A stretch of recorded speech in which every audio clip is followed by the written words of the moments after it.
I think a subtlety, but an important point, Martin, is Japan already has a massive quantitative easing program in place. They hold something like 70% of GDP in government bonds, and one can argue that the way to think about bond yields in Japan now is that the markets are basically pricing in a version of helicopter money, in that they don't see the BOJ ever selling these bonds. And in effect, if you do QE and you never sell the bonds and you roll them over, you've in effect done a version of helicopter money. So the other risk, Martin, is that they announce a helicopter money program and the market yawns because they've already priced it in. Wow. Okay. What is it going to take then? If they've already priced it in, do they? I guess it sounds like authorities need to over-deliver. Give me some numbers. What would that look like?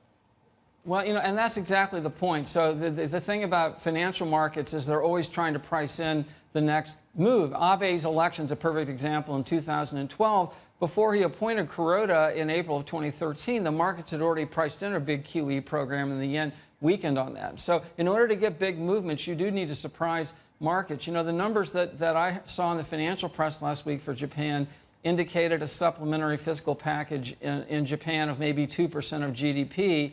That's something, but I think they'd have to go much larger than that to get a big market reaction. So again, you see constantly the expectations game at work here. Wow, so what you're talking about is way in excess of the 10 trillion yen that's been talked about. If they don't do that, just how bad is the reaction going to be?